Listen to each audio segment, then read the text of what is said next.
realization of oneness, we probably will go no further than up to page 15. The title is Pure Being. And we'll also do the 7th chapter of John up to at least verse 30. Now, while we are seeking fulfillment, in a sense really seeking identity, the Christ within is always saying, I am come. Do you not recognize me? Can you not feel my presence within you now? And until this becomes a realization and an acceptance, we walk in a divided state, seeking that which we already are, denying that which we already are, and sometimes blaming many others for our inability to demonstrate the purity of God where we stand. Now, as we look at these quotations from the first chapter of Joel's book, I'd like you to watch how gently he leads us, how softly he moves to establish in you a foundation, and that every word is to prepare you for the word that follows, so that, unlike Paul, you're not suddenly blinded at Damascus, although probably many of us would prefer that. The foundation is first built from law to grace. And so you'll find at the beginning some of the things said will seem to you rather innocent. You'll say, oh, I know that. But be sure he knows you know that. And he's recalling it to your attention so that you will be aware of it as he comes through with the next statement. And so that you will put the two together, so that you will build a necklace of truth. Now watch what I mean. He tells us that every evil in our experience stems from the belief that God in some way is responsible for it. Now you say to yourself, well, I don't really believe that God is responsible for some of these evils. But he says you do. He says in some way you believe God is responsible for it. And he is enlightening you to the truth that although you may not be aware of it, deep within you is the belief that God in some way is responsible. And it works perhaps in a negative way. For example, you accept the evil. Another part of your consciousness, you accept that God is the only creator. And therefore, in some way, you have accepted evil while accepting only one creator, and so in that manner you have accepted that the creator is responsible for the evil, although you have not consciously made that decision. And so his statement here, all evil is due to the fact that in some way or another we believe God is responsible for it. And that may not be our conscious belief or our direct belief, but when you trace the channels of thought within you, you'll discover that the source of your belief in evil is the belief that in some way it did come from God. And so now he's setting the standard for you to purify the belief that God could be a creator of evil. And so you must learn the nature of God is purity, and that from purity, only purity can follow. The nature of God is perfection, and from perfection, only perfection can follow. And then there is no potential for evil in perfection, and no capacity for evil in purity. So first we establish that God is pure. That shouldn't be difficult for us. But now we have to maintain a consistency in that knowledge. God being pure, all that emanates from God, all that expresses through God, all that is of the substance of God, is equally pure. And by pure we mean incapable of error, incapable of destruction, incapable of disease, incapable of showing forth any quality other than the purity of its creator. So pure being, pure God, pure life is the story he is now beginning to narrate to us. Now he says, with the advent of that spiritual light which was embodied in the consciousness of Jesus Christ in its fullness, we are presented with a different God, a God in whom there is no darkness, a God too pure to behold iniquity. Now you know this is not the God of any religion. The God of religion is quite impure in the sense that he countenances evil, even sometimes visits that evil upon his children to punish them.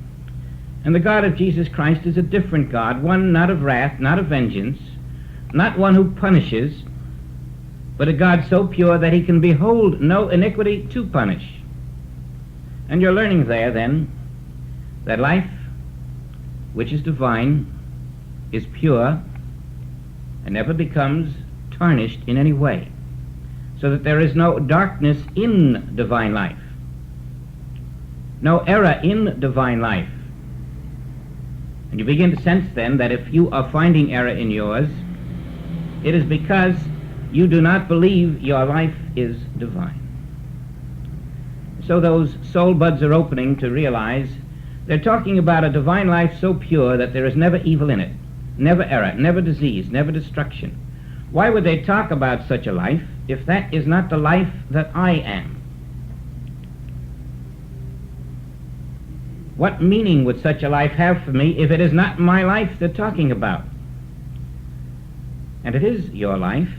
It is the pure divine life which is your life, which is being presented to you as a fact, not to be attained, but to be realized as a permanent fact of your being. There is a life which is your life, which is ever immaculate, untarnished, never less than perfectly pure and purely perfect. It must forever be perfect because it is the life of the Father, the one infinite divine life, and we are all joint heirs in this life. Accepting evil is a denial of that life.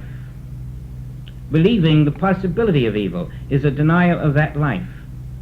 And this constitutes the nature of the divided consciousness, which thinks it believes in God, but doesn't know what it's believing in, because God is divine life without beginning or end, without error, and to believe in it means to accept it as your life.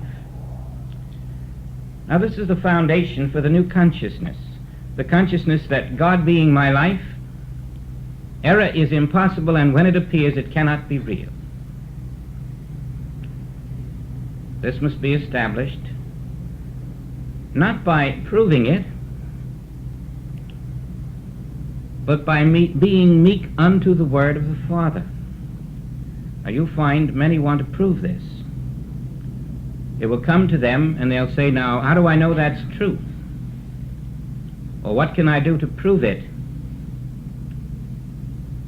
I hope most of you have reached the place now where you're not going to waste your time trying to prove that God means what God says. That you're not trying to prove that the words of the Christ may be fallible. You can save yourself a lot of time, as we discussed last week, by being from that little city of Galilee, which is confidence in the Word, meekness unto the Word. Not a great intellect who challenges the Word, but one from Galilee who says, I follow the word of the Father, that is my master. This is the meekness of strength, of trust, of confidence. And if you do not have that quality, you will find that you become a squirrel. You're chasing truth and it chases you. And you never come to that place where you can say Amen.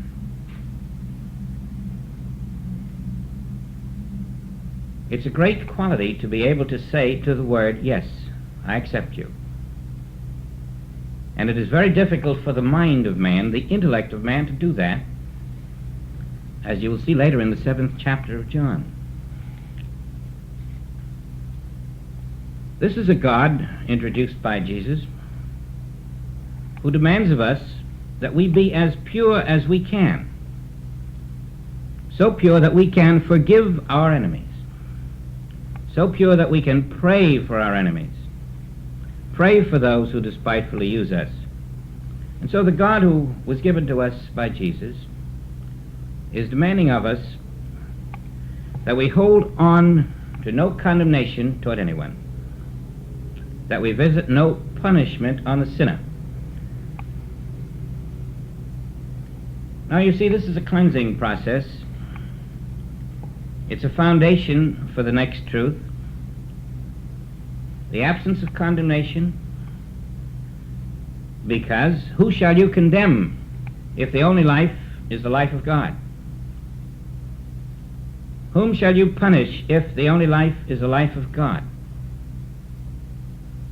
And therefore, because the only life there is the life of God, forgiveness is the acceptance that only the life of God is there. It isn't that you should forgive this person, or condemn this person, or punish this person, or not do these things. It is that you should recognize the purity of life that is there, regardless of the form you see. And so we are being alerted to recognize that God being pure life, and the only, whatever appears in any other form to us, does not vary that fact. That unvarying truth is that pure life is everywhere now, accepted in your consciousness as your life, the life of mother, father, brother, sister, child, the life of neighbor, the life of enemy. Not because you're a great and high moral creature, but because you're living in truth. You are worshiping God, which is the one life. Recognition of the one divine life which is pure and without possible error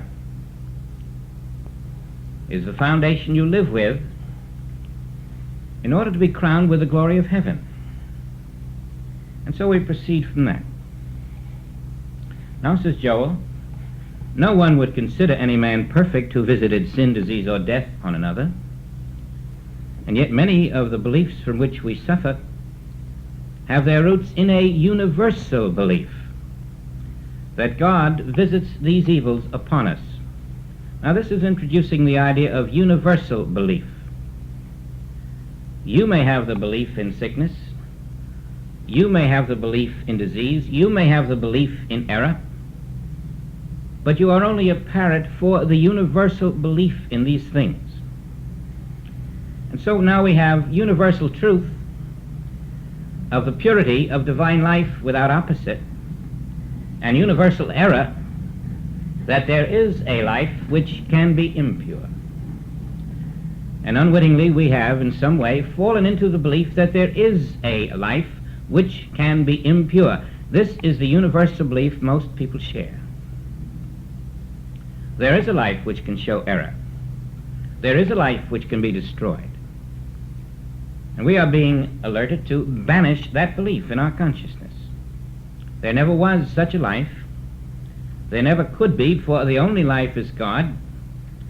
And God being pure, the only life is pure. And you are not trying to weed out only your personal beliefs. You're recognizing that this is a universal belief.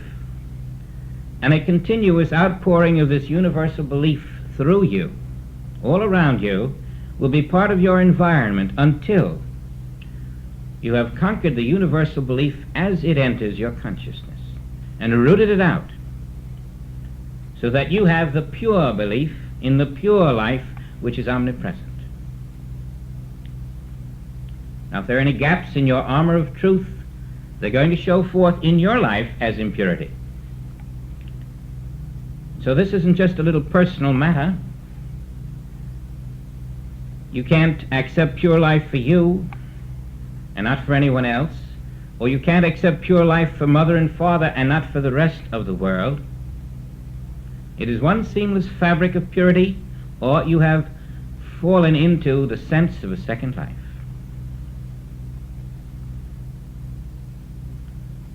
Now that's a pretty long clothesline on which to hang our wash. It has to be an infinite clothesline. All of our inner beliefs have to be washed clean, pure, white, until nowhere within the infinite universe will you recognize that there is a possibility of life being less than pure and perfect.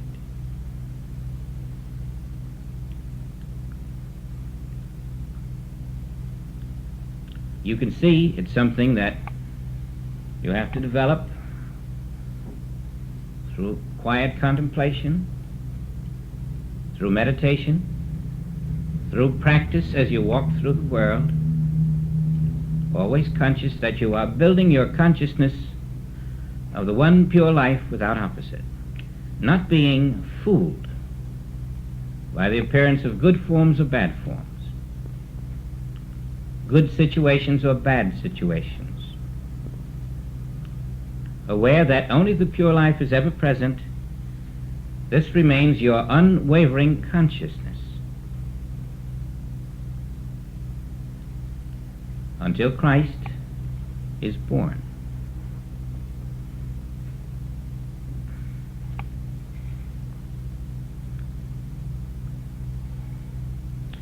And Joel says, you and I have been suffering from our ignorant, unconscious acceptance of that universal belief that there can be an impure life. Now you see then, that acceptance has been unconscious, but it comes to the surface as a conscious belief. Sometimes we don't know that we are a channel for that unconscious belief because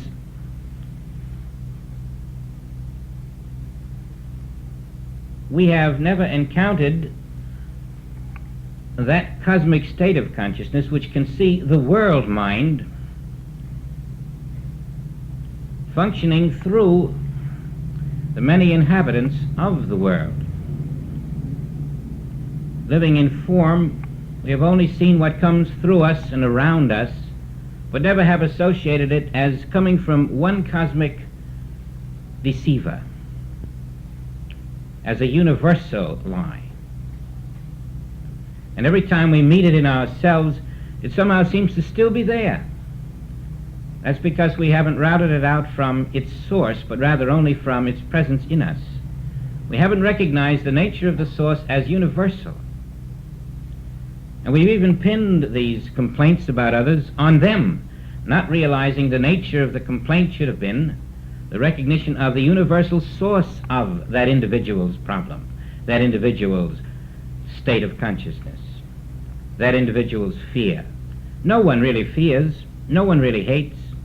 It is universal activity coming through as their individualized or personalized fear, personalized hate, but it's really always the universal.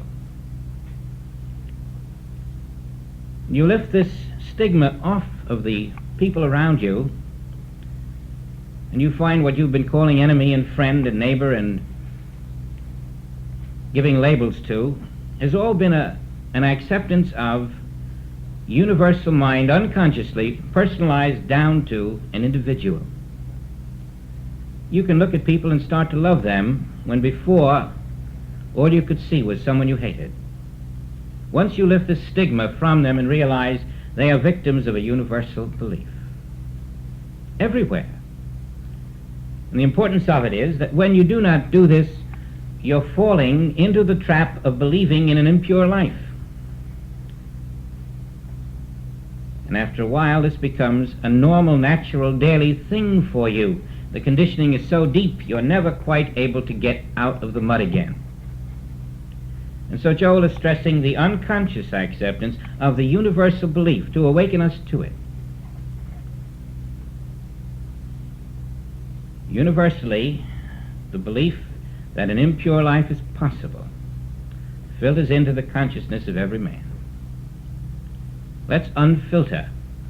Let's watch. Let's be aware. Let's meet it with the knowledge that only pure life is. Now we honor our Father, says Job. Love the Lord our God with all our heart and soul, in the realization that He is too pure to behold iniquity or to cause iniquity. Now you have purity of God, the Creator, too pure to cause evil. And so you have another weapon, all evil, and evil on its lower forms such as animosity and hate and vengeance, evil of relationships between people, these subtle little things that disturb us. There's no cause. Though they appear, there's no cause. God being the only cause, God being pure, that which appears, which has no cause, is again recognized as universal thought, universal belief, manifesting through this one or that one.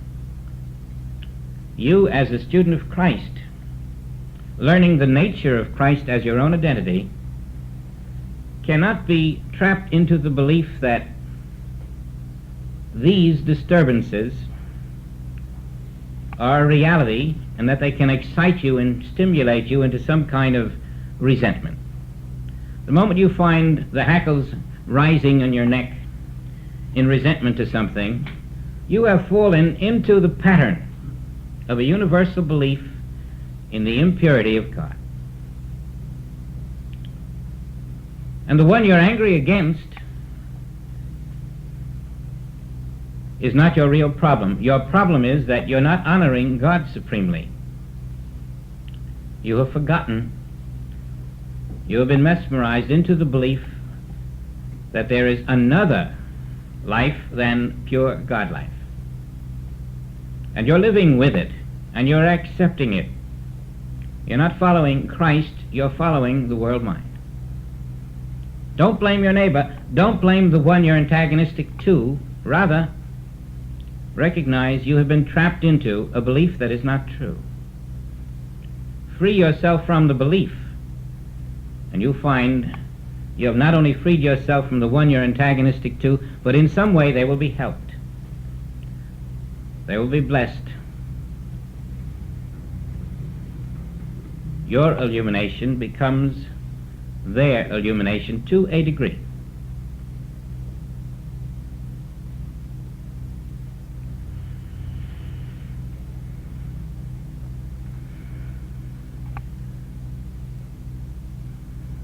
What about man and his relationship to God, asks Job. Is not man but the form of the temple, and God the essence of his being? Once we perceive that oneness is the true relationship of God and man, and also perceive the pure nature of God in whom there is no propensity for evil, then man is recognized as pure and upright, in whom there likewise is no propensity or capacity for evil. Now you see why it had to be established that God is pure, and why it must be established that we are one with God. How can you be one with purity and be impure? But the neighbor you are antagonistic to is one with God, not in form but in life. The life of that neighbor is one with the life of God, and therefore pure. What are you antagonistic to? The life of your neighbor? No, you're antagonistic to the form of your neighbor. You're confusing form and life. The life is pure, but you somehow think the form is the person there. And so in a sense you've said form and life are one and the same. You couldn't say, I know the neighbor's life is pure, but the form isn't. You're saying, that's my neighbor and I don't like her, and that's that. Look what she did. But that isn't your neighbor. You're looking at the form of your neighbor, and that form is not the life of God. Now what life is there where the form of your neighbor is? Would you call it your neighbor's life? Has she got a personal, individualized life all by herself? Where did she get it from? We're learning that there is only one pure, infinite life. And so what have you done? You have crucified God in your consciousness. You have said, God is not the life of my neighbor. You have separated her from the life of God, and in so doing you have separated yourself. What you were really saying is, I'm reacting to the form of that person. That form over there is a gossip. That form over there is vindictive or hateful. So what are you hating? What are you resenting? You're resenting a form. Well, we learned last week all about form being an image in time and space, just points of light. You might as well get up to the TV set and look at it and say, you're no good, I hate you. You might talk to everyone on that TV set and say, I like you or I don't like you. You're talking to nothing. When you talk to a form, it is not alive. It is not alive. The life that is there is alive. The life that is there is not an animated form. The life that is there is the invisible spirit. It is the life of God. And when you are reacting to the animated form, you are, in a sense, turning away from the life of God that is there. You are denying the presence of the life of God. You are denying omnipresent life. You are falling into the trap of form. Form consciousness is mortal consciousness. Life consciousness is Christ consciousness. And as long as you look and see form and fall into the trap of reacting to form and living with form and hating form and loving form and fearing form, you're in form consciousness. But God didn't create that form. God, you know, didn't create any form that is suffering from evil. Turn ye to the light that is there, the life that is there, pure, perfect as the Father. Look through the sense of form of the mind. And so we're being alerted here now that there is a material consciousness, which is the mind consciousness that sees form everywhere. It identifies Mary Jones as a form. Mary Jones goes to the store, meaning Mary Jones's form goes to the store. Sally has dinner, meaning Sally eats dinner. Does Sally eat dinner, or does Sally's form eat dinner? Where does that food go? Into the body of Sally. And so when Sally eats dinner, we mean the body sits down and fills itself. I'm going to take a plane to Hawaii. What does that mean? It means the body gets on a plane and goes to Hawaii. Every time we speak of a person doing something or going somewhere, we're talking about that person's body going and doing. And that is the nature of the human consciousness. Form consciousness. Everything we know in this world is form. We have a tree, we have a flower, we have a house, we have a car, we have people, we have animals, we have vegetables, we have minerals. They are forms, because the mind is form conscious.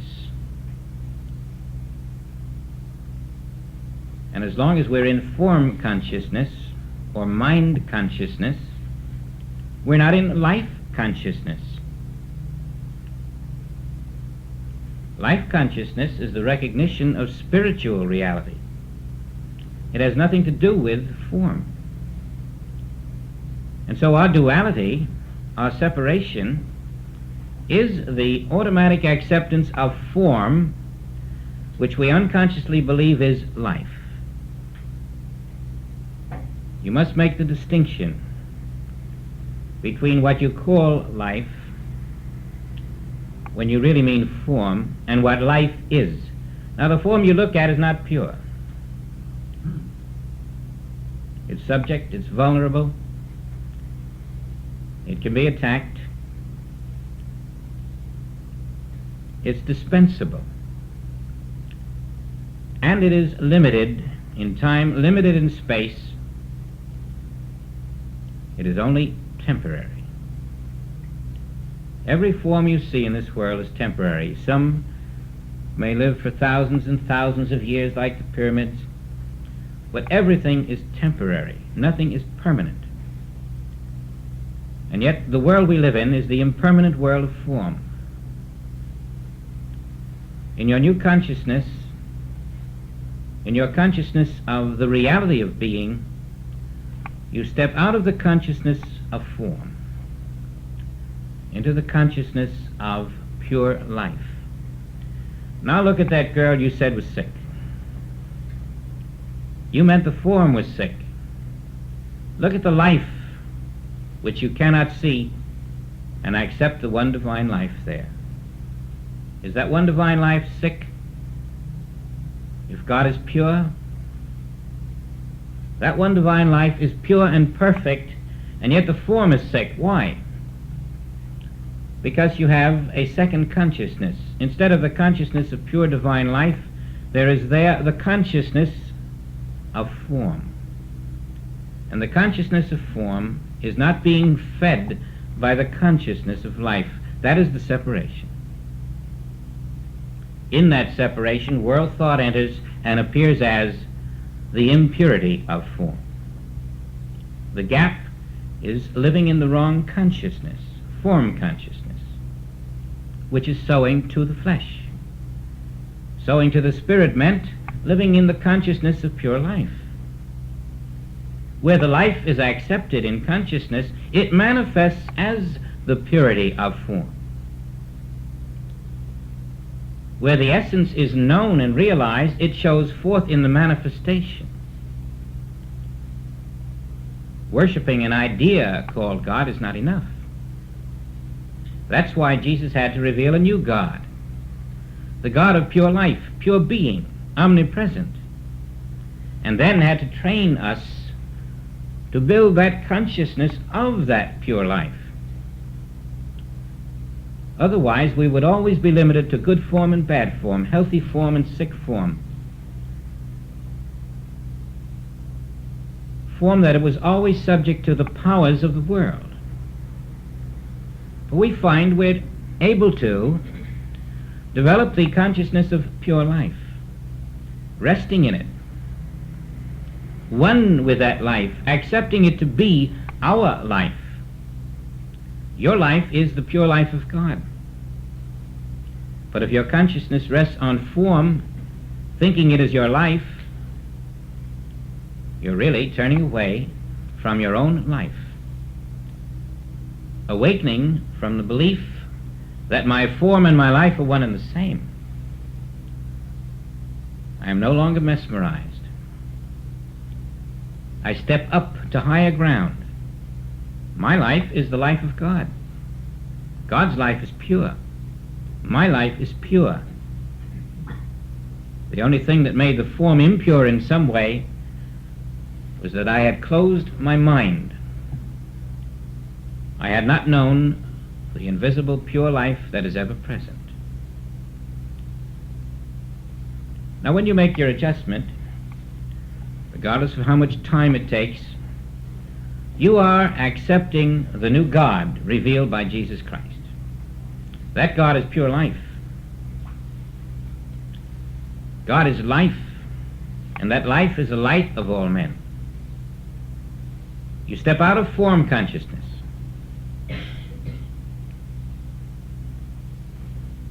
And there you dwell in your secret place that I am the life.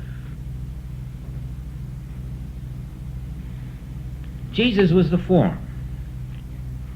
And as Jesus learned he was the life, he was Christed. Christ was the life, Jesus the form. That's the sequence, from Jesus to Christ, from form to life, from physical, fleshly form of a human being to the pure life of God. And the travel takes no greater distance than where you are, because it's a matter of consciousness.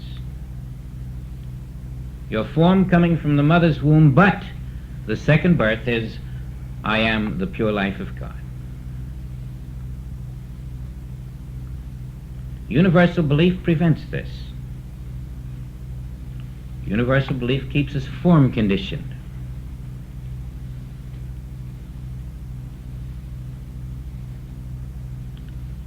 But enlightenment lifts you out of universal belief, breaking the karma of that false conditioning into form. And just as Jesus becomes aware that he is life or Christ, you become aware that you are life or Christ. Thou seest me, thou seest the life of the Father. There is no other here. I and the Father are one life. Was that not his secret? That he wasn't Jesus born in the mother's womb anymore. He had learned himself to be the life of God. He had accepted his divine parent as the reality of his being.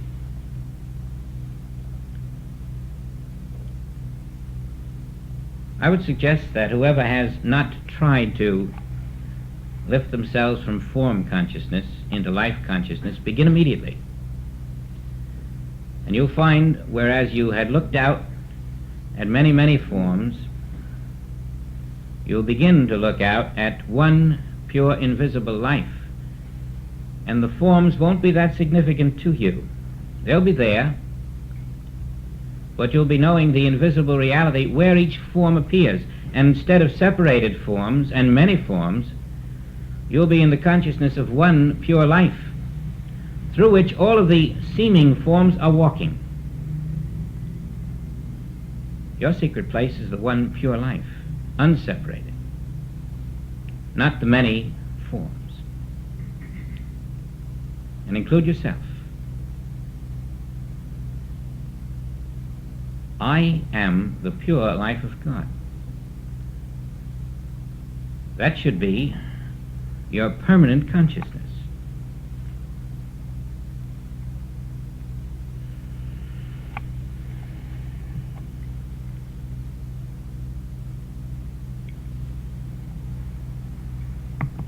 Before we can wipe sin, disease, accident, poverty, or injustice from this earth, we must first remove it from God.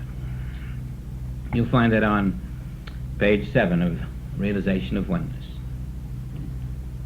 If you think any of these things exist in God, or even permit yourself to believe that they exist in the world, you have thought that in some way God either causes them or permits them, or that God is not all. In other words, you're not accepting one indivisible, pure life everywhere, called God. Now, if none of these evils can exist in that pure life, called God, then they cannot exist. And the moment then you have accepted that they are not in God, the one pure life, it follows that they are not in the world. They only seem to be. Your conscious awareness of the truth helps dissolve the seeming appearance.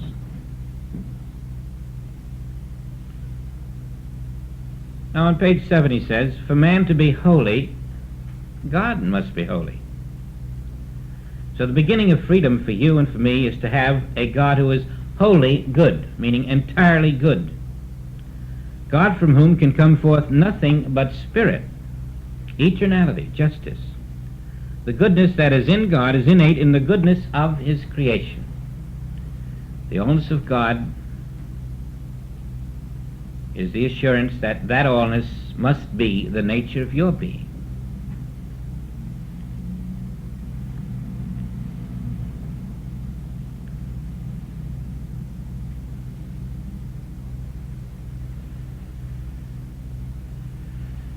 If we claim God is wholly good,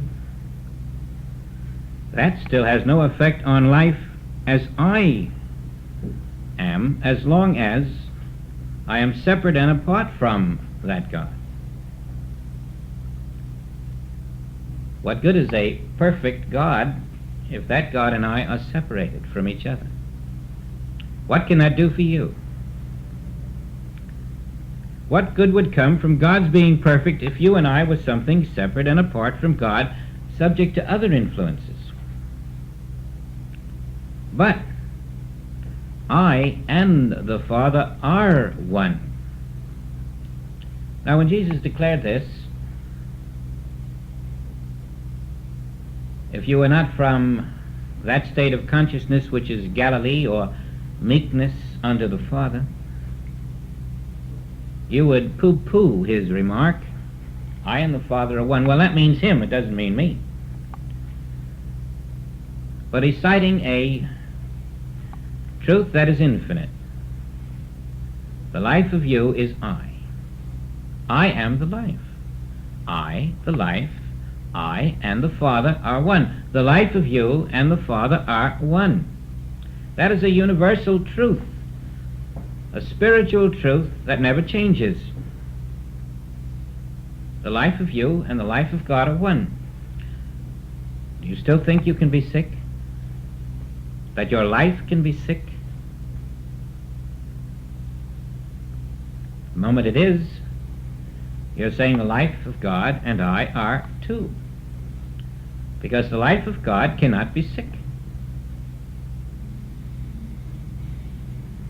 It can suffer no disturbance whatsoever.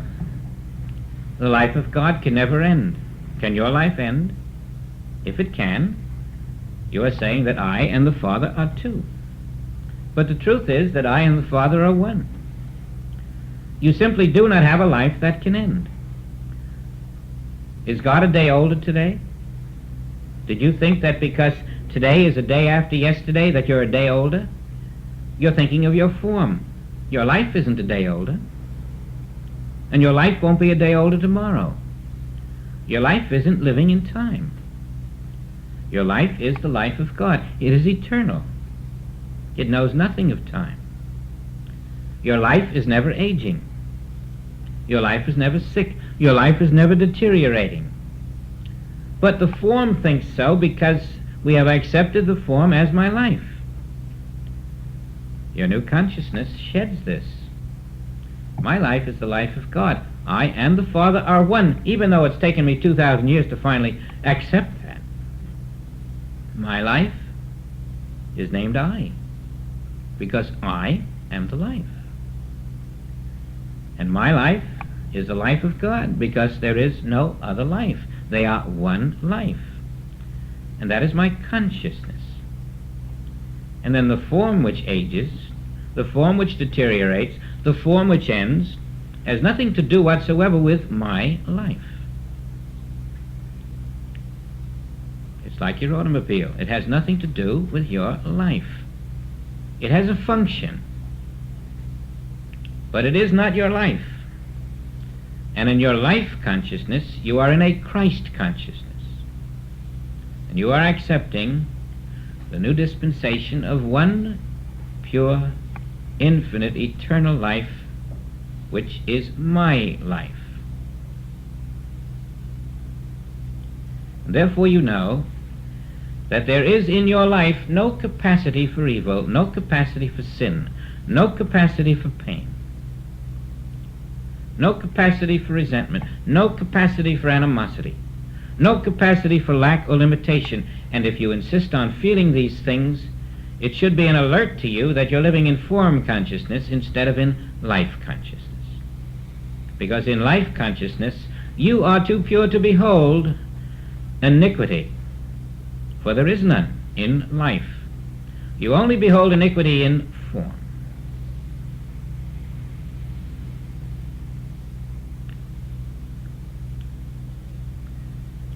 Form is visible, life is invisible.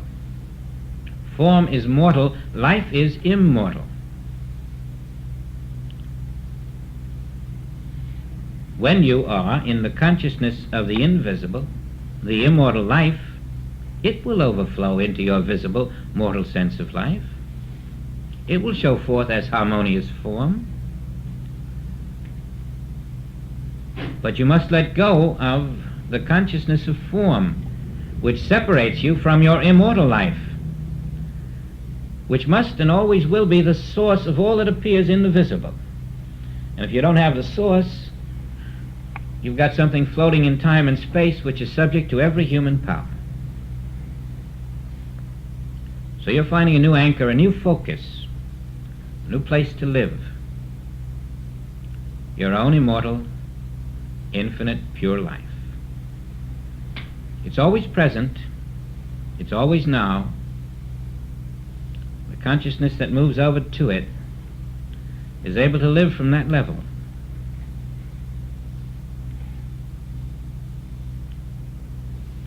The moment we declare the infinite, perfect spiritual nature of God, we are also declaring the perfection of our own being. The infinite way, infinite life, infinite pure life is the nature of your being.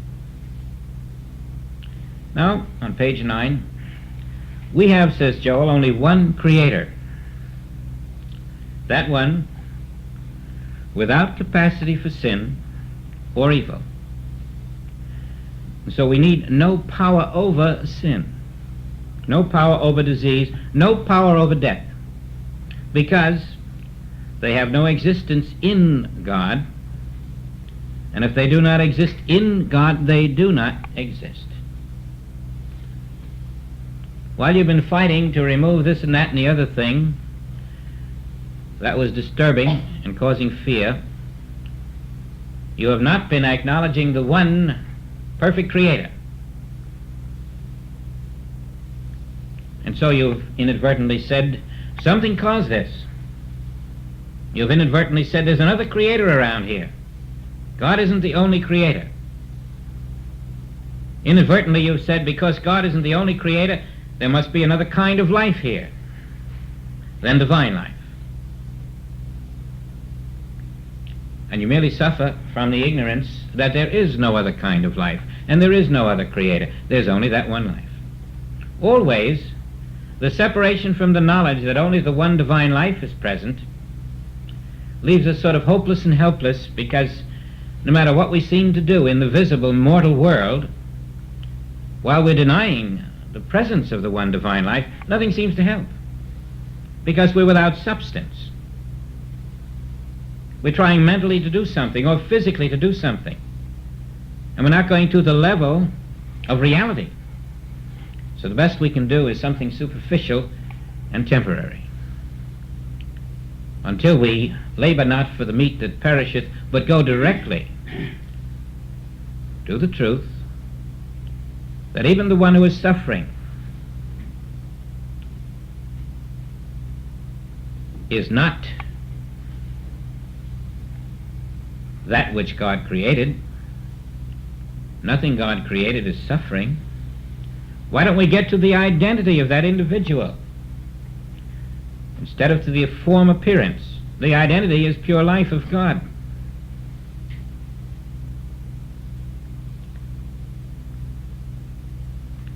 There's no other way that you can bless any individual on this earth except by the recognition of the pure divine life which stands where the form appears to be. We must be true to the pure being that is God, recognizing that pure being where every mortal form seems to be. That pure being is the life where the mortal form appears. That pure being is the life where your mortal form appears. That pure being has been your life as long as there has been a God. There's no one who is not as old as God. The newborn babe is as old as the mother. Why? They are both the same life. The life of God, pure, forever. It takes identity, realized, understood, lived in, believed, practiced. Otherwise, what are you practicing? You're practicing the absence of divine life. And what do you suffer from? The practice of the absence of divine life. And so many are practicing the absence of divine life so long that all that can show forth is their belief in the absence of divine life, which is impurity, lack, limitation, and the rest. When you're not practicing the presence of divine life, you're practicing the absence of it. When you're not practicing the presence of God, you're practicing the presence of mammon. When you're not practicing the presence of life, you're practicing the presence of form. This is the nature of fallen man. This is the nature of a divided consciousness. It's seeking its own divine life, unaware that it is present. And in its helpless state, it reaches out in all directions, never knowing that what it's really seeking merely has to be accepted as the fact of being right now. It's always invisible, but always present. You're seeking your own immortal self. Isn't this leading up to that we believe we are mortal beings, and we must learn that we are immortal life? Do you have a consciousness that you are immortal life? Have you built it? Have you worked with it? Have you tried to understand that you are immortal life, not mortal form? Isn't that the new identity we are establishing? Immortal life is your reality. Mortal form is your appearance. In which one are you living?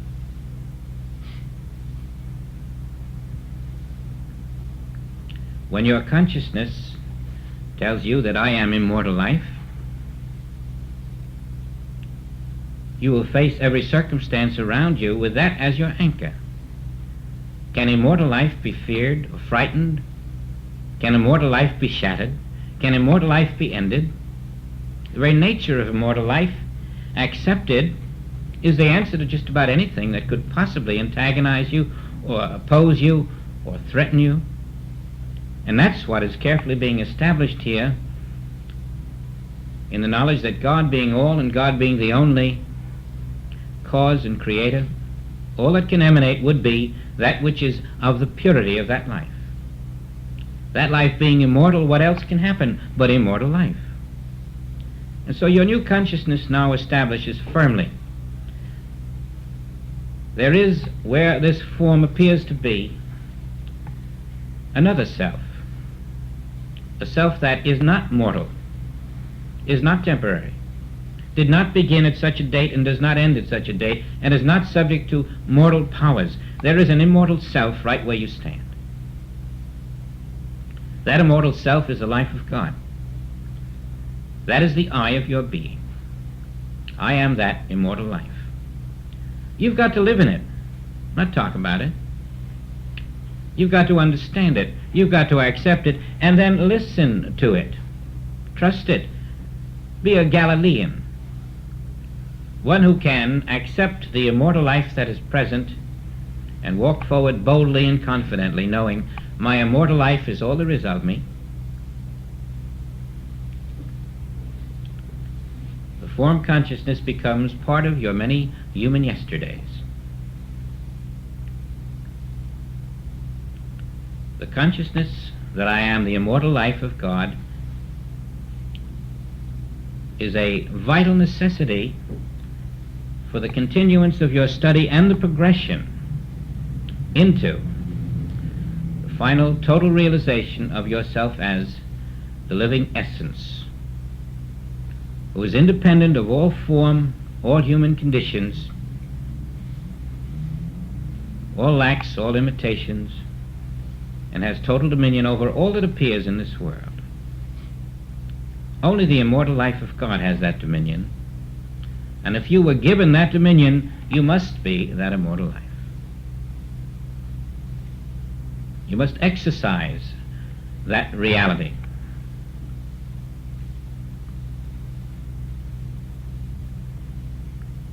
That's the meaning of the house or the consciousness of immortality. That's precisely the reason this is called Immortality House. Your consciousness of the immortal life of your own being is Immortality House. You, conscious of your own immortality, are Immortality House. The Father is building your house, your consciousness of immortality.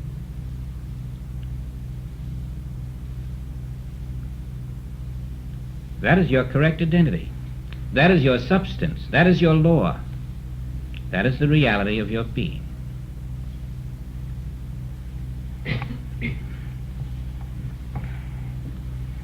God cannot give us life, says Joel, and God cannot give us death. God is eternal life, and his life is the life of our being. He doesn't give it, he is it. If there were a God life and our life, God life might be immortal and ours mortal. But if God is infinite life, and that means God is your life and my life. And so our immortal life is clearly stated by our teacher. There is no other life but the pure divine life of God, which is immortal, and yours and mine now. This is an immortality tomorrow. This is an immortality in time, a dying to become immortal later. This is the acceptance of immortal life now, which is a totally different understanding of immortality than the world has. God life is immortal, and God life is now your life, and there you are. We're going to meditate a moment now to contemplate this idea of the immortal life of God, which is now my life and has ever been since before Abraham. Before Abraham, I am immortal life. Unto the end of the world, I am immortal life. Is there another beside immortal life? I know not any. That's what is a disciple of God.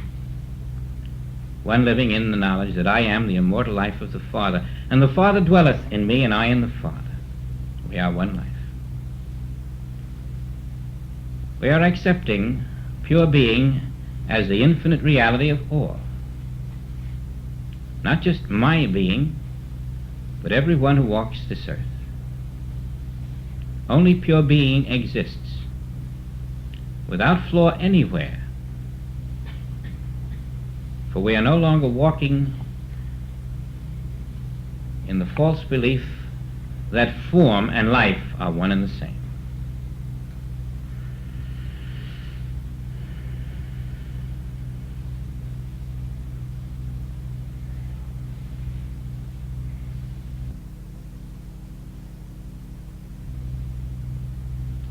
Now see that wherever that immortal life is, it is your life.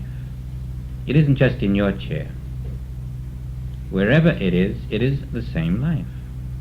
Your consciousness of that immortal life everywhere as your life is the full meaning of I and the Father are one. Wherever the divine life is, I am. Wherever I am, the divine life is. There's no break where I begin and end. I am the one divine life.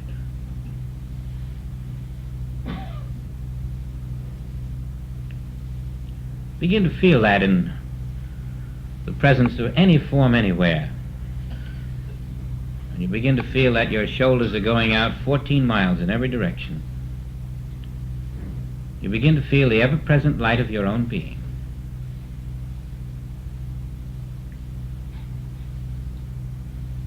Don't limit yourself to a little space or a moment in time.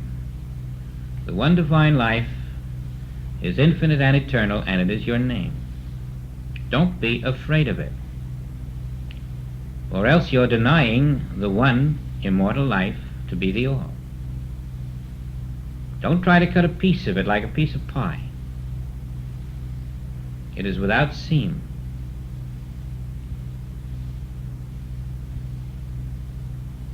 It is beyond the horizon. It is in the sky. It is under the ocean. It is everywhere. We never divide his garment. We never divide his life. We simply rest in the knowledge that the one perfect life everywhere is my own being. And watch it manifest itself as the harmony that appears where your form seems to be and where the forms around you seem to be. All that you had wanted to correct will be taken care of in the knowledge of the truth of one divine life.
Now let's look at the same thing another way.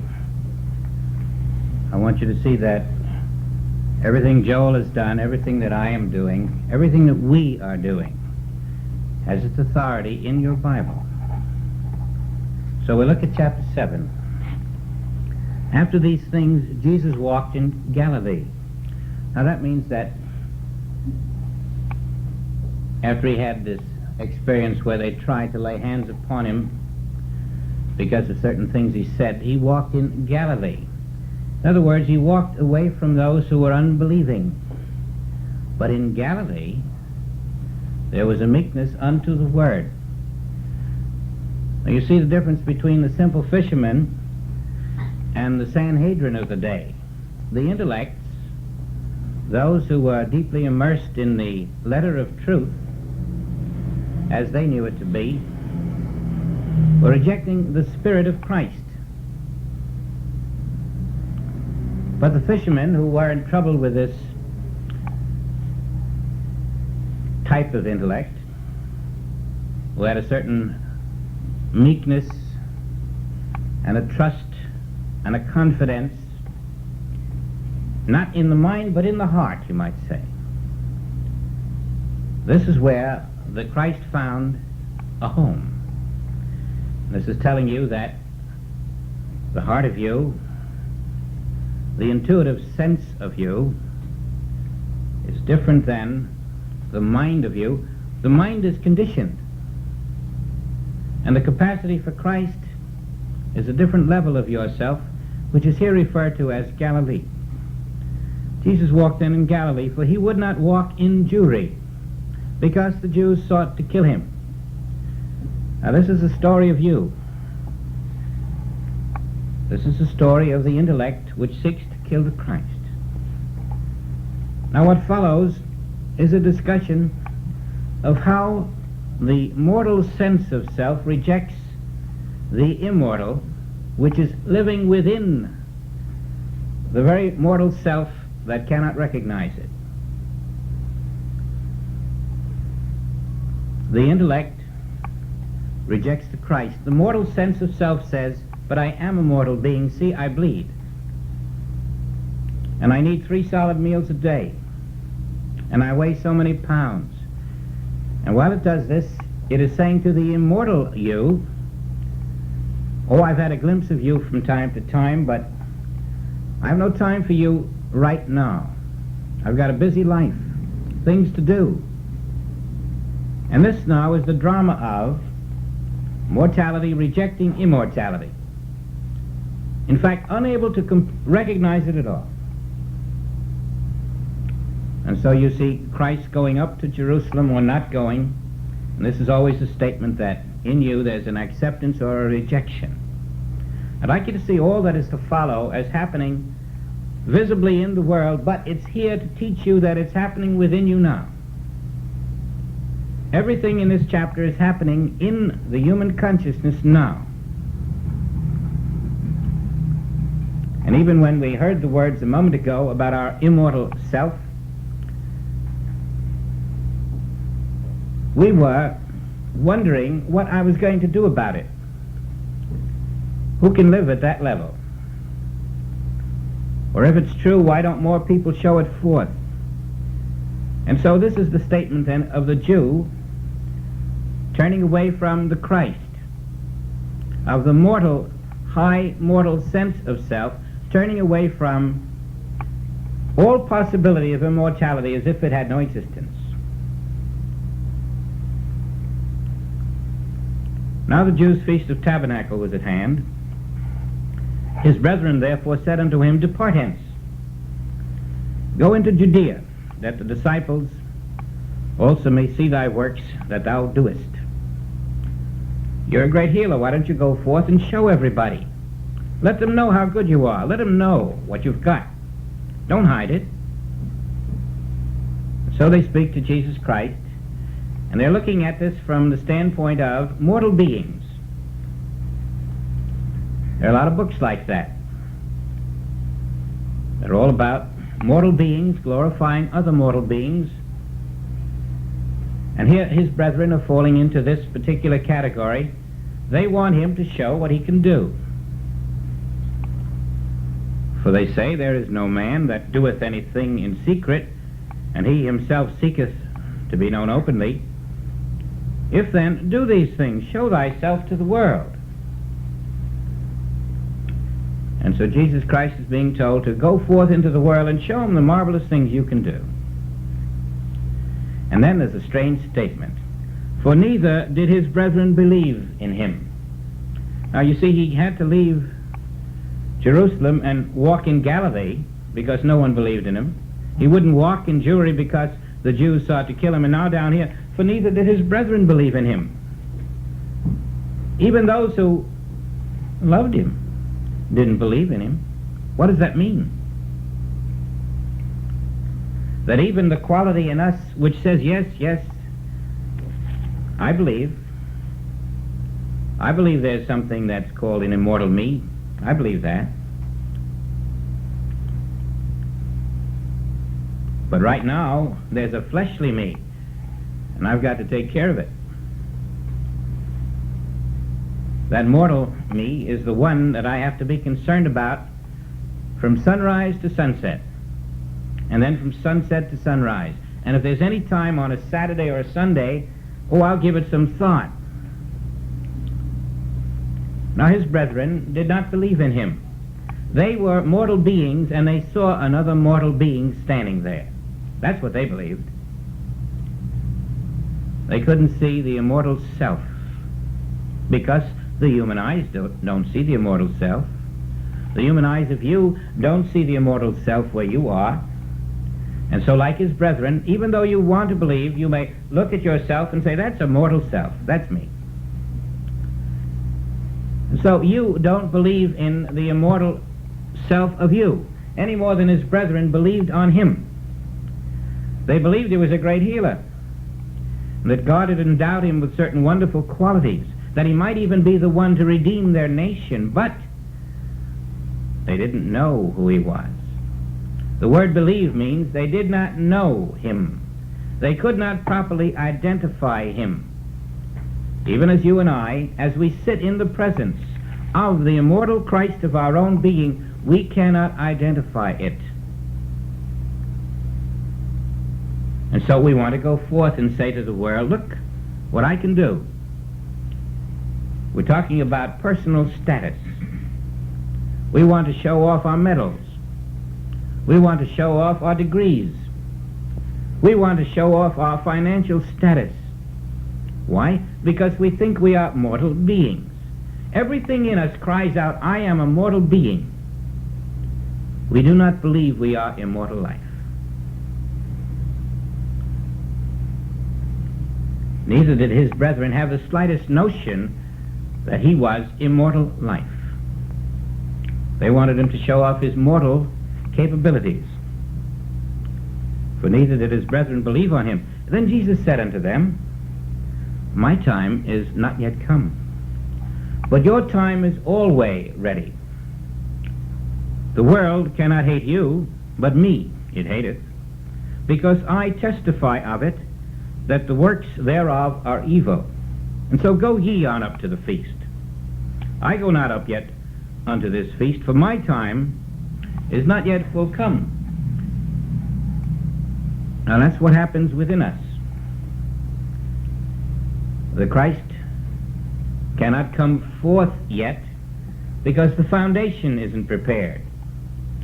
And so he sends the disciples. He sends his brethren up. Why? They represent the letter of truth. They're going to go before him and prepare the consciousness up there with a new level of truth. Christ can't manifest to the unprepared thought. In you, you had to come through the degree of truth and consciousness before you could begin to feel the spiritual identity of Christhood. The same thing is happening here in the visible. You, he says, are always ready. You go on up there. Those who are in the mortal sense of self, but know something of the letter of his truth, they could go on up there, preparing the consciousness up there. But my time is not yet.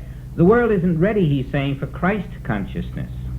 Oh, it's ready for a higher level of human consciousness. And so you go up first, prepare the consciousness, and then I, the Christ, will come to the prepared consciousness. Now, if you remember, we've set a standard for this class that we have now had enough of the problems and the solving of the problems. The time has come to envelop ourselves in the atmosphere of the non-problem kingdom of God on earth as it is in heaven. To live in the purity of being, where no problems exist. Our time is now. Our time now is to let this Christ in us come forth. We have had the brethren and the disciples come up to lift the consciousness into truth. They have come to the feast, and we have been prepared by the truth, to know the truth. And now the truth that must come forth is, I am that immortal life of God, which is the one pure being. We are ready for that truth, and that means the problem areas are part of yesterday's consciousness as you dwell in this new womb of the Spirit. Now, the ones at the feast in Jerusalem were just getting into that level, and first he had to send ahead the letter of truth in the form of his brethren. And when he said these things, these words unto them, he abode still in Galilee. Now the point is that physically he did not appear at the feast. But watch. But when his brethren were gone up, then went he also up unto the feast, not openly, but as it were in secret. Now you would think that he's traveled this distance. We're talking now about another distance, a spiritual distance. And that spiritual distance is right in a man, in you. You're at the level, let's say, where the brethren go up to the feast, and you're feasting on truth, spiritual truth. But Christ has not yet risen in you. It isn't yet Easter. But Christ is at the feast in secret, not openly, meaning even though physically Christ isn't there as Jesus Christ, the Spirit of Christ is always present, in secret, invisibly.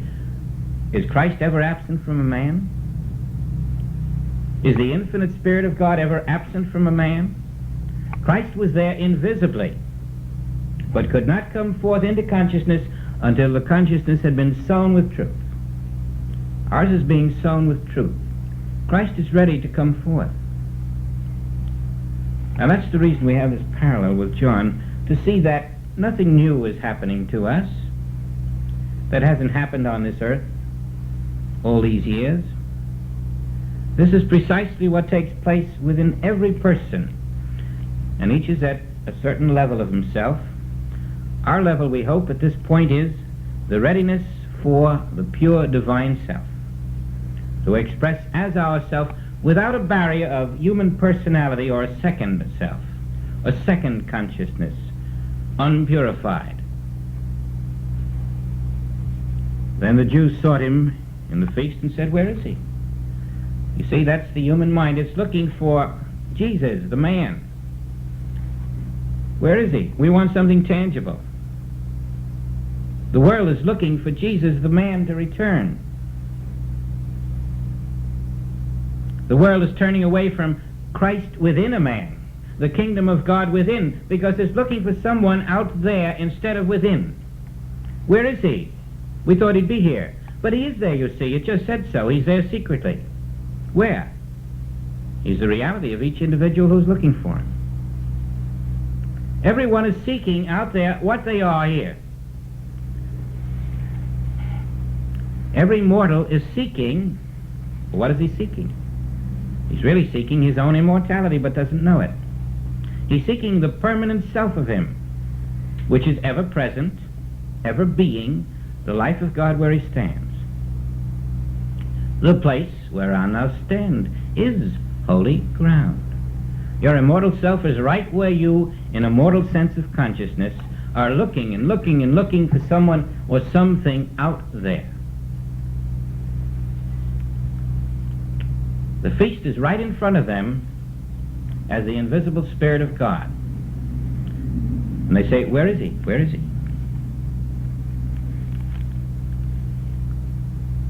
There was much murmuring among the people concerning him. Some said, "He's good." Others said, "Nay, but he deceiveth the people." Howbeit, no man spake openly of him for fear of the Jews. Now, obviously then, in the consciousness, and you see this is talking about not one man's consciousness, this is talking about a universal state of mind. There are many involved here. Some say this, some say that. He's good, others say he deceives. Why does he deceive? First of all, he deceives because they cannot understand the nature of Christ. Christ is unlimited by time, by space, by matter. Christ is not sleeping in matter. Christ is not dying. Christ is not mortal. And so when you see these things, these healings, you think he's deceiving. But he's revealing the nature of spiritual law, that all is pure, all is perfect. Nothing is contaminated by time in spirit. Others say he's good. And so you have this divided consciousness. And you can see it right in yourself all the time. The questioning, the bickering, the doubt, the fear, the anxiety, the willingness to accept. And then the human situation which forces you to postpone the acceptance. All of this is the nature of this. Some say he is and some say he isn't. And yet no man would say anything for fear of the Jews. This is talking about those who have caught a measure of truth, always tell no man. They keep it secret. They meet the opposition of the unillumined mind by silence. What's the point of arguing with this intellect? What will it get you? You can't convince them. All you can do is create controversy. And so the unillumined are always met by those who have a measure of truth in silence. And now there is a peeping through of the reality of the immortal life. It's being sensed in a way, and yet there's no clear definition of it. The world consciousness is beginning to feel something here called the Christ. Can't find it, can't see it, can't touch it, but there's a controversy started because its presence is felt in some, as you have felt that presence without quite being able sometimes to define it, put your hand upon it, know what it is or how it got there. But now, in the knowledge of truth, you must see that it never came there. It never went away from there. It's never more there or less there. It's always your only being. And you either go and come to it. It doesn't waver. Your mental consciousness wavers. You're either distracted by the world or the images of the world or the pressures of the moment, but it is always standing in you saying, "Here I stand. This is holy ground. If you'll relax in one moment, all your struggle is over. I will go before you. I will perform and perfect all that concerneth thee." Why don't you accept your immortal life now, in all its purity, knowing that whatever is impure is not you? That's what it's saying. But the controversy between mind and soul continues as the controversy among the Jews in this part of the Bible. Now, about the midst of the feast, Jesus went up into the temple and taught. There are some now who are prepared to receive. In you there is a readiness to accept the immortal life. And when the time is ready, it comes forth. The Jews marveled, saying, "How knoweth this man letters, having never learned?"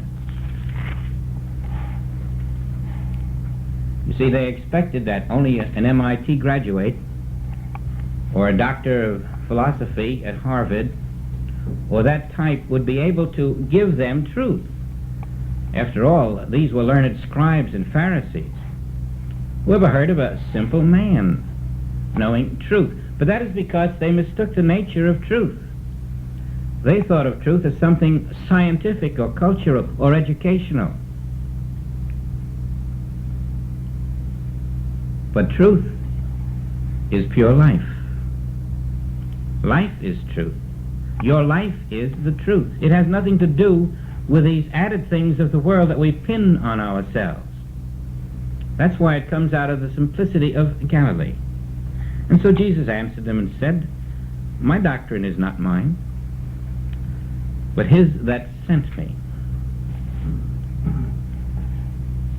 Now every word then spoken in this Bible means that it is not spoken by Jesus. Whenever you say Jesus said, you don't mean Jesus said at all. Because Jesus has just said, my doctrine is not mine, but his that sent me. Who sent him? The life of God speaks the words, and Jesus is talking to human sense.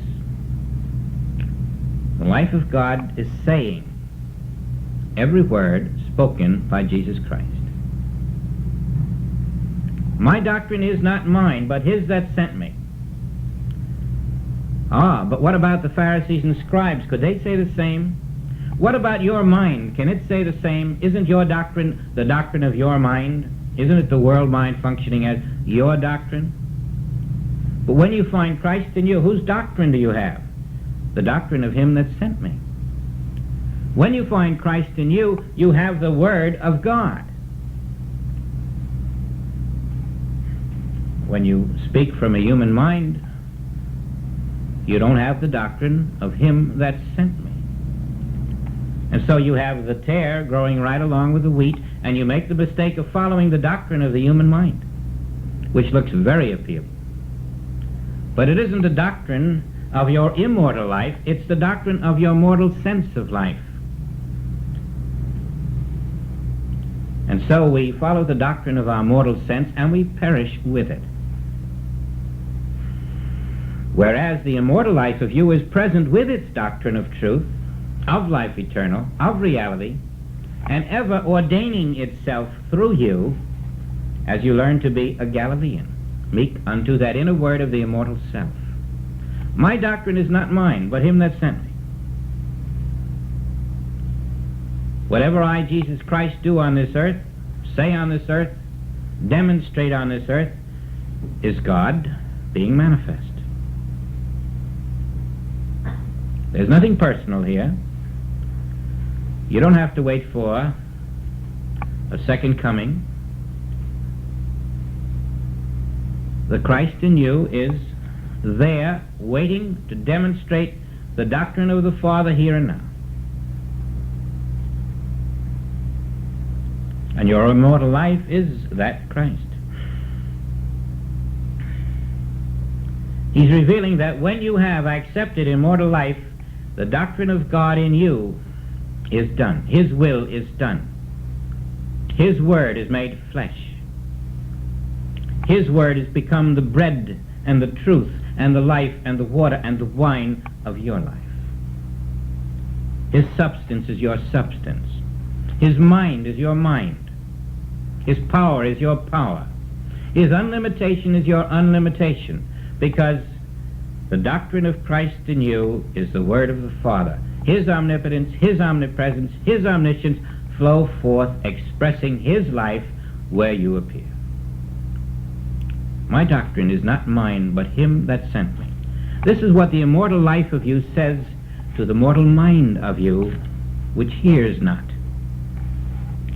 If any man will do his will, he shall know of the doctrine, whether it be of God or whether I speak of myself.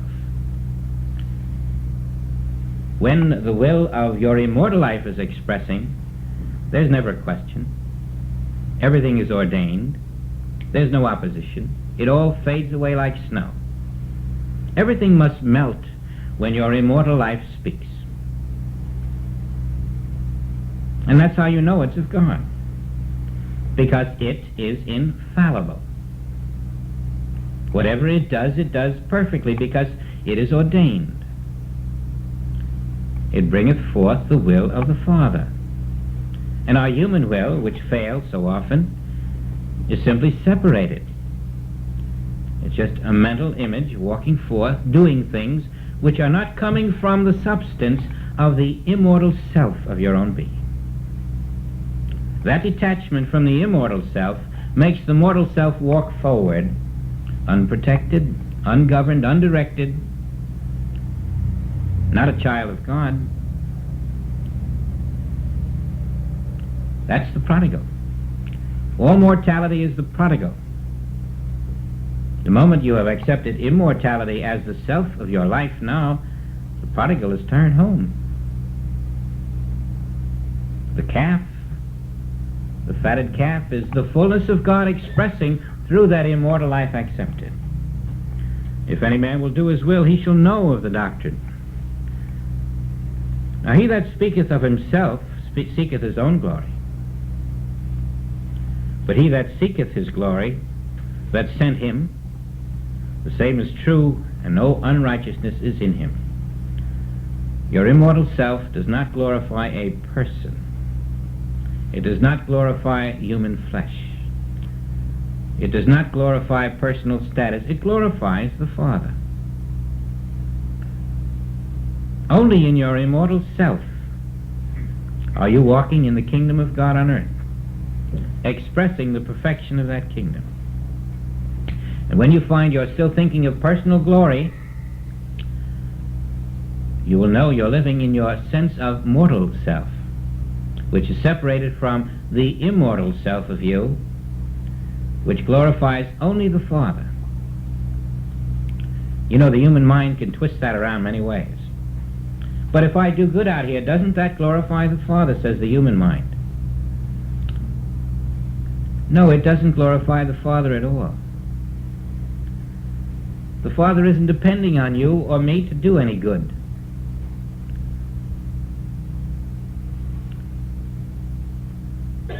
The immortal self activates itself, does its own work. I perform, I perfect. Of your own self you can do nothing. Oh, that's a terrible blow to the ego. But once you've conquered that ego, you'll find that whatever your infinite, invisible, immortal self does is satisfying, and it isn't built on a house of sand. It doesn't crumple. Nothing makes it totter. It is permanent.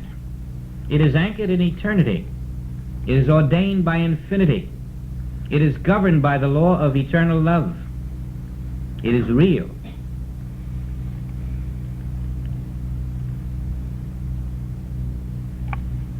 The self of you, the real self, only brings forth the doctrine of the Father.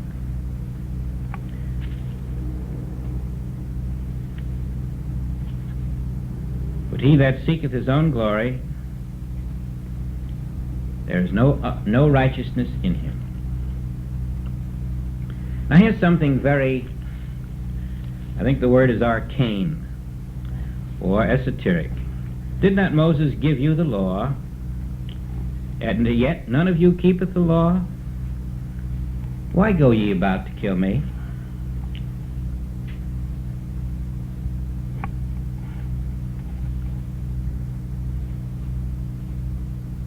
They were very angered by this.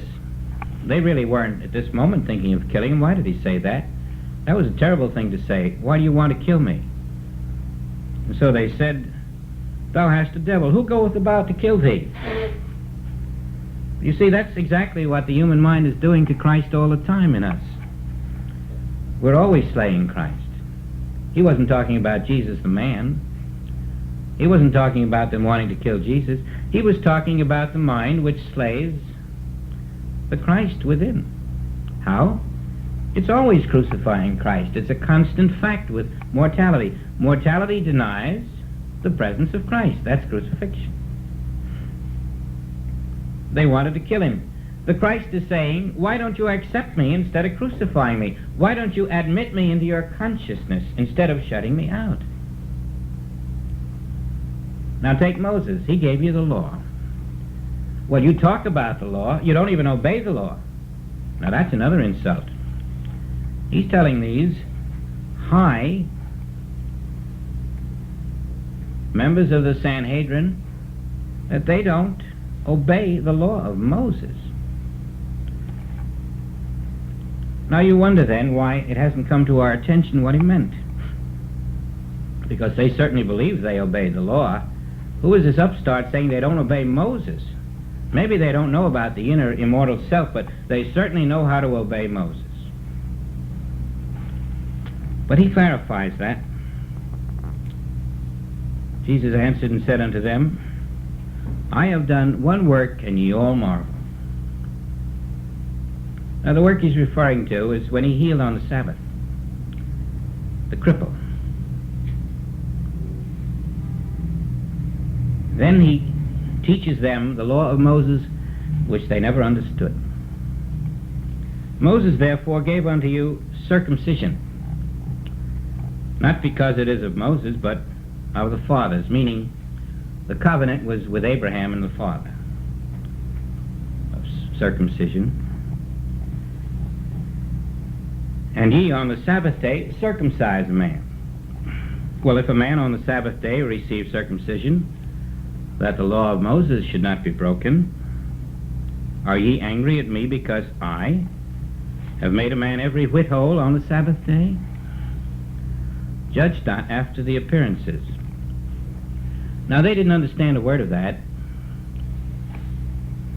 but I think you and I can see what he meant. They were mad at him because he healed a man on the Sabbath day,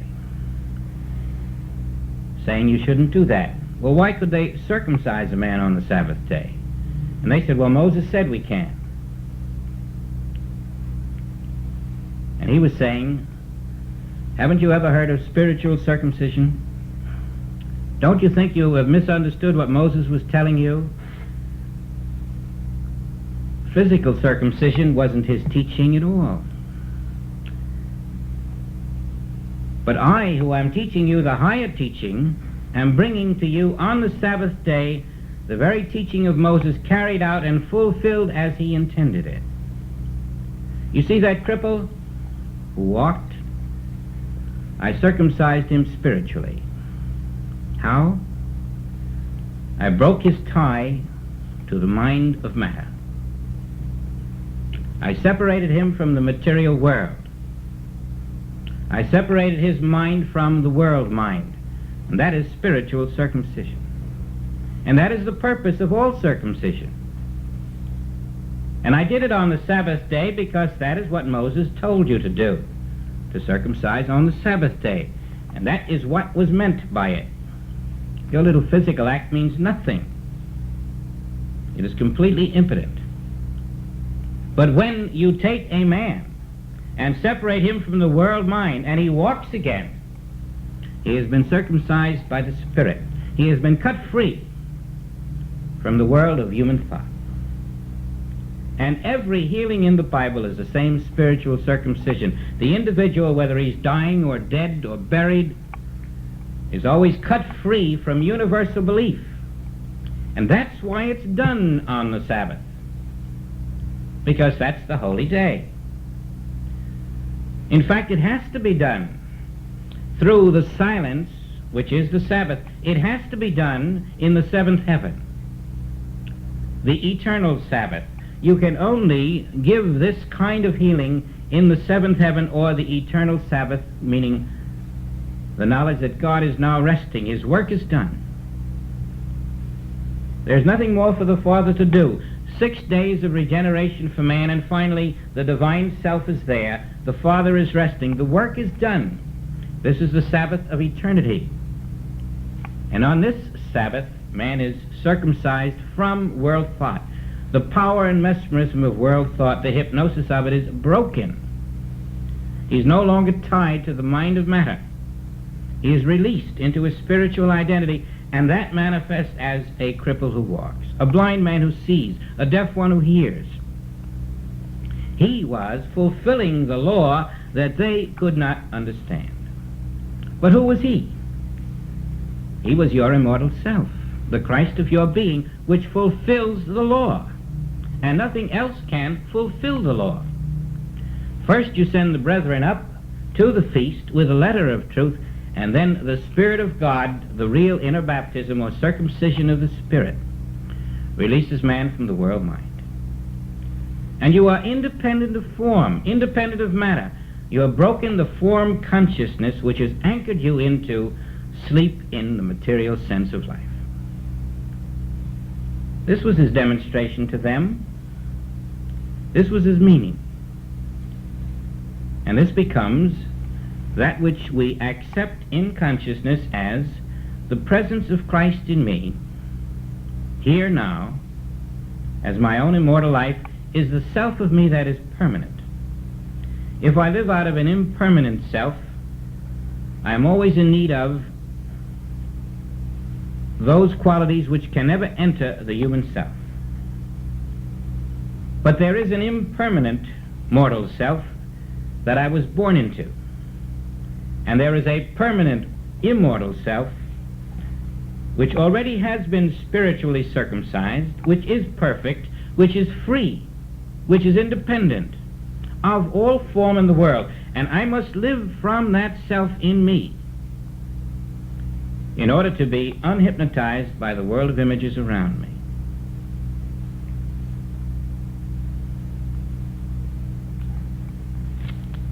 Judge not according to the appearance, but judge righteous judgment. You're living in the seventh heaven, the eternal Sabbath of your immortal self. Otherwise, you're going to keep making these progressions through different states of mental consciousness. And everything will always appear finite and limited and lacking to various degrees. But only your immortal sense of self, the reality of you, is the seventh heaven, the permanent Sabbath, the day the Father rests, because the work is done. That's the level we ought to live out of. Not tomorrow. You must be striving every day to live out of that level. Then it overflows into all of the facets of the appearance world.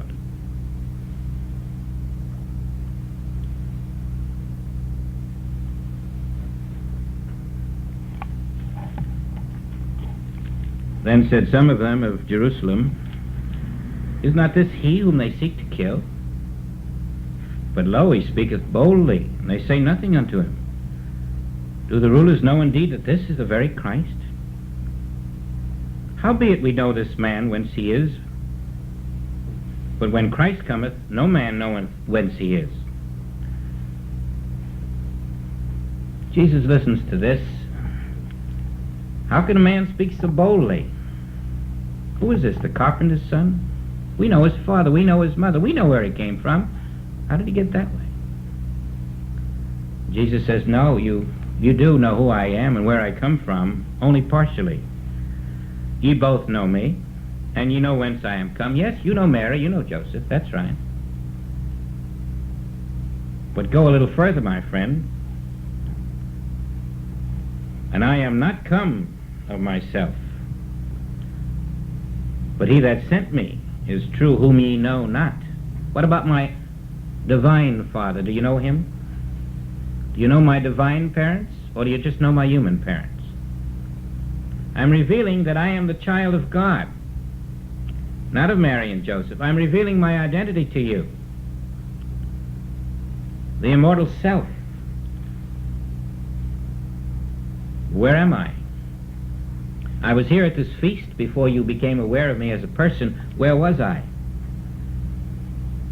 Right where I am at this very moment when you do not recognize me, I am the immortal self of you within yourself that you are not recognizing. Recognize me within yourself. Recognize your divine parent. I know you've got human parents just as I had. But who is your real father? And then whose child are you? How can you be the child of the real Father of God and still call yourself a mortal Jew or a mortal Catholic or a mortal Protestant or a mortal Hindu or Muslim? You can't be these things. The child of God has no religion. The child of God is the immortal self. That's what is being revealed here, that they knew him not, just as you and I know not the immortal self of us. We do not know who has sent us.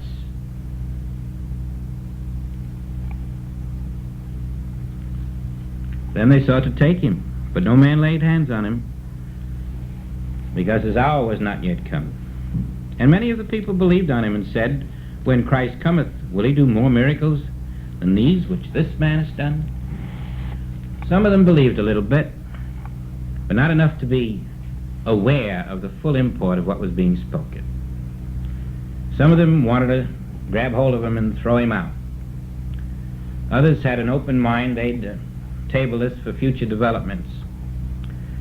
Hasn't that been our consciousness to a large degree? So we're right back to Joel's book, which brings us right back full circle, up to date on what was happening there in Judea. The presence of the invisible Christ, the presence of the visible Jesus, the reaction of the people to him, the conflict going on in mind and soul, the inner controversy that takes place in your consciousness and mine, until the veil is broken. Pure being is the only being. You are pure being, or you're not even being, because there's no other kind. It's up to you to uphold that banner of truth within yourself,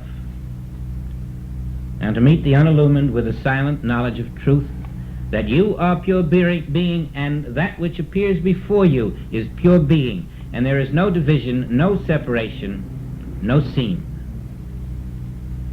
Everywhere is pure being. Now, this is the basis of the work that we're going to be doing,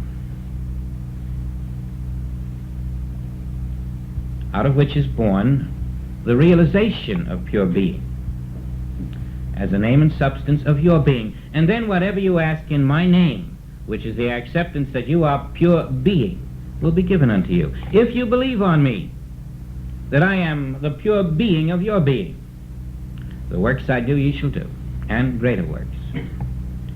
See, everything is moving us toward the acceptance of pure being as my being, her being, his being, that animal's being. Whether it's organic or inorganic, everything is invisible pure being, being itself. Now then, we speak as one immortal life, and we appear in many separated forms. Where your consciousness is will determine your experience, in the form or in the one invisible, unseparated, immortal life. I think in the ensuing weeks we will all develop this capacity to walk in the kingdom as immortal life. We're going to close with another meditation.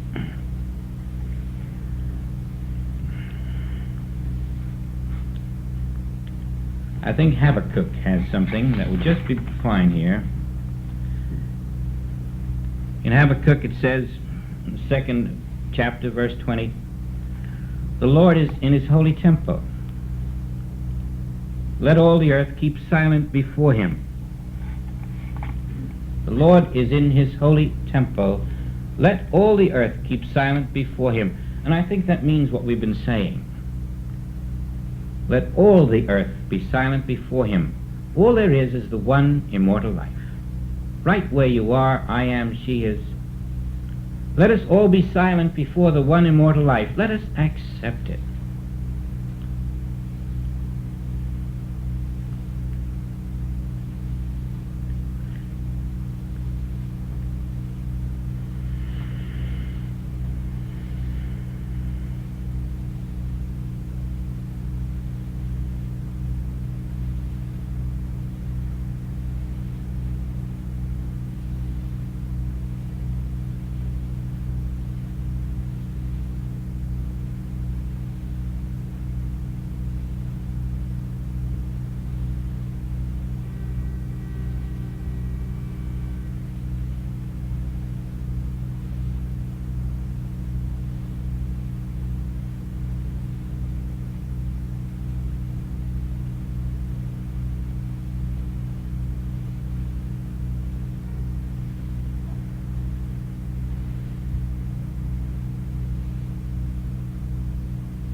Oh, I know when we've touched the Spirit, because love starts to flow, and that's what I'm feeling, and I thank you with all my heart.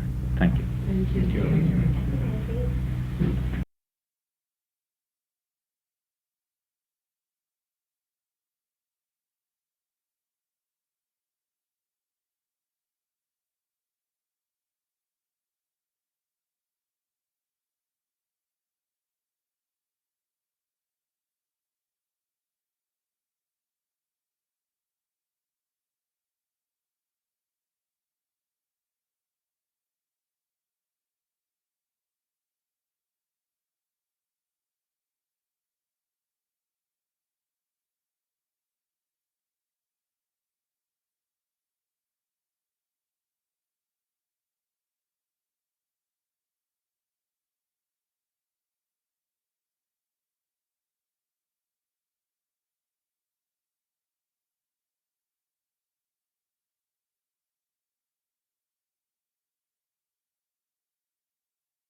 I hope you enjoy this spiritual audio. Like, share and subscribe for more.